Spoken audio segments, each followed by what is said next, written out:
Palavra inicialmente ao Sidney para ele fazer as considerações iniciais.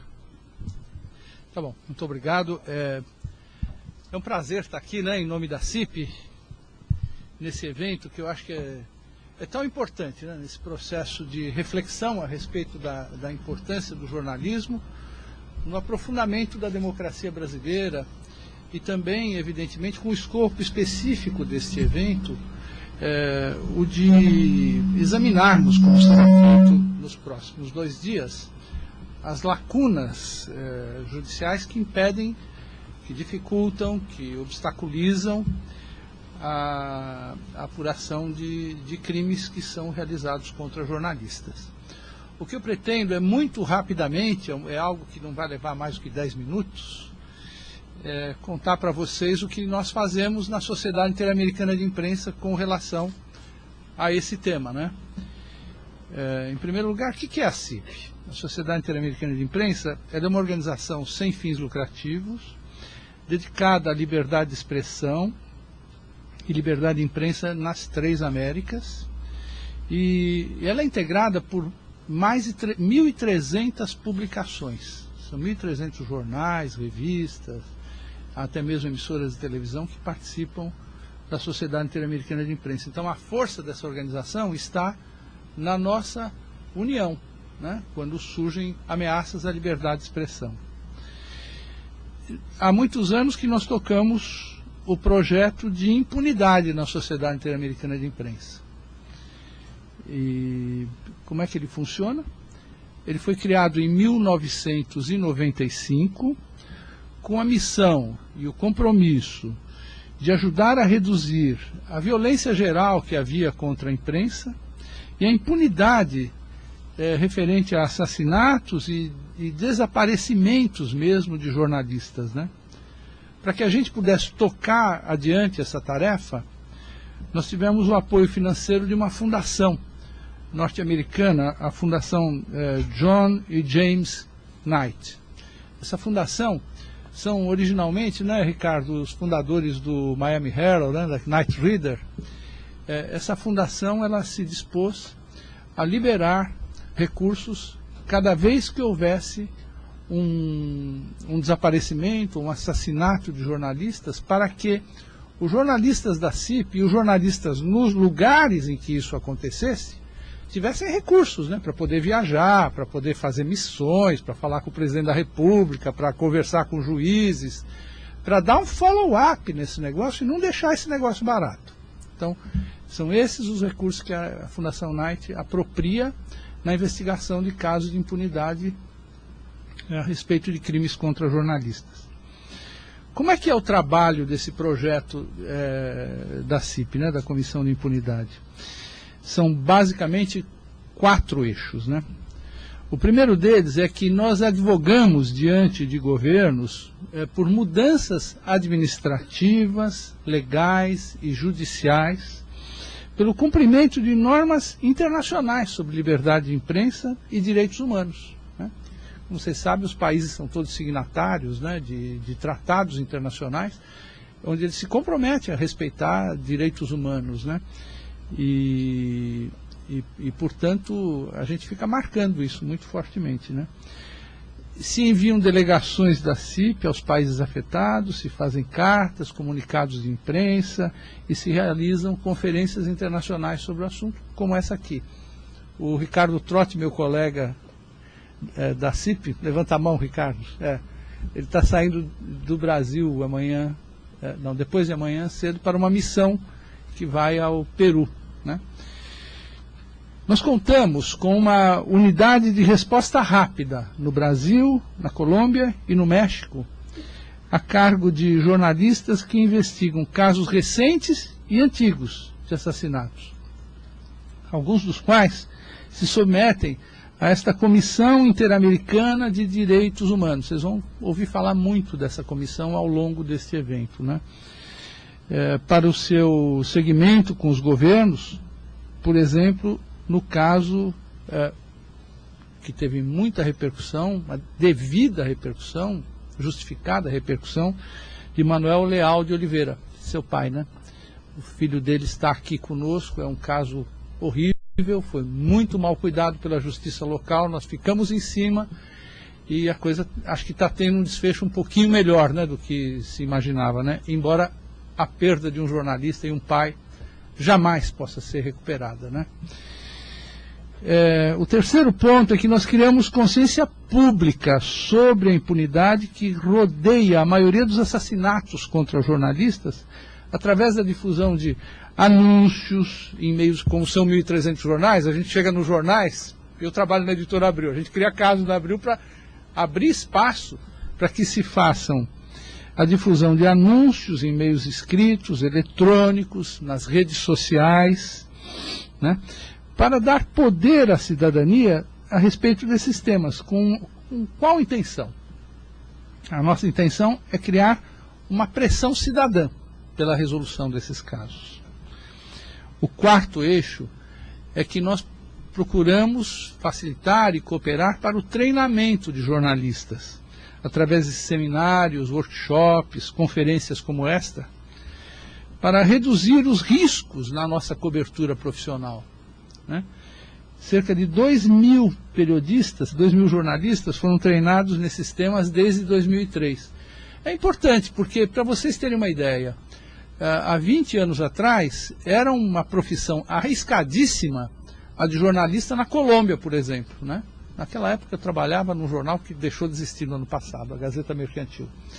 E eu ia todos os anos, e era uma coisa horrível você ir às assembleias da CIP e ver que o seu colega da assembleia anterior tinha morrido, o outro tinha perdido a mulher num atentado, o outro tinha assassinado os filhos. A Colômbia foi um horror, como eu acho que vocês devem conhecer. Vocês são todos muito jovens, mas vocês devem conhecer isso de ler e de estudar, né? Bom, uma coisa semelhante está acontecendo hoje no norte do México. No norte do México, hoje em dia, de Monterrey para cima, né, Ricardo? Você escrever uma matéria sobre o narcotráfico na fronteira entre o México e os Estados Unidos equivale a uma sentença de morte. Quer dizer, no ano passado foram assassinados 14 jornalistas no norte do México. Então, tem meios e meios de desenvolver esse nosso trabalho. Quais são os meios que podem propiciar um pouco mais de segurança para os jornalistas no desempenho das suas tarefas profissionais? Isso são coisas que, com palestras, seminários, workshops, a gente pretende colaborar para criar a condição de que não seja tão perigoso assim, né? Bom, algumas cifras referentes a esse tema, né? A violência contra a imprensa, ela permanece sendo um grande problema nas Américas. Desde 1987, houve nas três Américas 387 assassinatos de jornalistas, principalmente na Colômbia, no México. No Brasil também teve muito disso, mas como vocês verão, daqui a pouco vocês vão ver que caiu muito o número aqui no Brasil. O nosso país, ele tem 33 casos de jornalistas assassinados desde 1987. Mas ela se reduziu muitíssimo nos últimos anos. De 2005 até hoje se registraram 3 casos de assassinatos.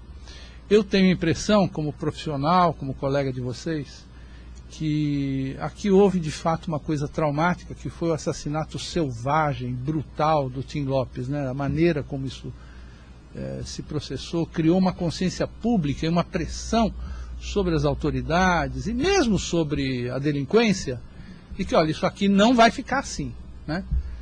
E é um tema para nós, né, de que você pode matar o jornalista, mas a longo prazo a mensagem que a gente tem que passar é que você pode matar o jornalista, mas você não mata o jornalismo, né?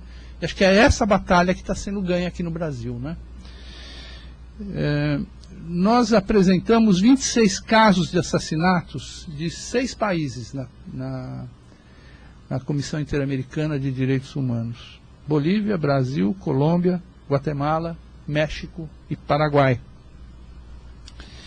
Essa ação, ela se pode fazer quando se considera que os processos judiciais locais se esgotaram. E aí nós buscamos justiça no nível interamericano. A gente diz, não, tá bom, teve sentença, foi julgado, só que esse negócio terminou mal, porque não se puniu os culpados como devia. Então, em casos em que isso fica muito patente, nós então procuramos levar esses casos à Comissão Interamericana de Direitos Humanos. Sobre o Brasil, isso não é uma coisa boa para nós, né? Quer dizer, não é uma coisa boa como um diagnóstico, é bom como uma capacidade de indignação, né? É o país que mais casos se apresentou perante essa corte. São eles os crimes do Manuel Leal de Oliveira, seu pai, Aristeu Guida da Silva, Zaque de Oliveira, Edgar Lopes de Faria, Ronaldo Santana de Araújo, Ivan Rocha, Mário de Almeida Coelho Filho, Reinaldo Coutinho da Silva, Luiz Otávio Monteiro, Jorge Vieira e Nivanildo Barbosa Lima. Os processos em relação à Corte Interamericana de Direitos Humanos e os governos é muito interessante, porque eles servem para criar uma nova cultura de combate à impunidade. Quer dizer, o que antes as pessoas ficavam meio fatalistas, dizendo, que pena, isso é uma condição do exercício dessa profissão. Quem entra no jornalismo precisa estar preparado para morrer. Não é assim, nada disso. Você tem que ser inflexível nesse negócio, né? É um serviço aos cidadãos e esse serviço é que está sendo impedido, né? No caso do Manuel Leal de Oliveira, de que nós vamos falar aqui hoje, né? Depois de um processo muito comprido, o governo do estado da Bahia, ele aceitou responsabilidade sobre esse caso, está se procurando reparar o crime mediante uma indenização aos familiares e a reabertura do processo investigativo contra ele, né? E este caso, eu digo sempre isso porque eu acho que é uma dor que não vai resolver nunca. Mas, embora tenha esse dado que é traumático e dificílimo, né, ele serviu para lançar luz sobre outros 10 casos de jornalistas da região que permanecem impunes. Pelo lado positivo, eu acho que é bom destacar que o Brasil é o país que conta com a maior quantidade de casos processados judicialmente e que desaguaram, né, em sentenças judiciais. Para vocês terem uma ideia do que isso significa, de 100 pessoas que estão encarceradas, estão nas prisões de cadeias das 3 Américas por homicídios contra jornalistas em todo o continente americano, 25 delas cumprem condenações no Brasil. Ou seja, um quarto, apesar de a gente só ter tido 3 crimes contra jornalistas, a história anterior era tão ruim, né, que foi preciso ir atrás desses casos, e hoje um quarto de todos os casos que a CIP segue, de 100 casos, são pessoas que estão encarceradas no Brasil. E são responsáveis, esses 25, por 13 crimes, né? Ou seja, teve mais de um autor para cada crime, né? Bom, são esses, muito sinteticamente, apenas para introduzir o tema e, quem sabe, começar a produzir reflexão para posterior debate, os pontos que eu gostaria de destacar. Quero, mais uma vez, me congratular, né, com os organizadores desse evento, que acho que eventos como este são absolutamente fundamentais para o enraizamento efetivo da democracia brasileira, e a gente não pode deixar de realmente se congratular com vocês por essa iniciativa. Muito obrigado. Vamos adiante.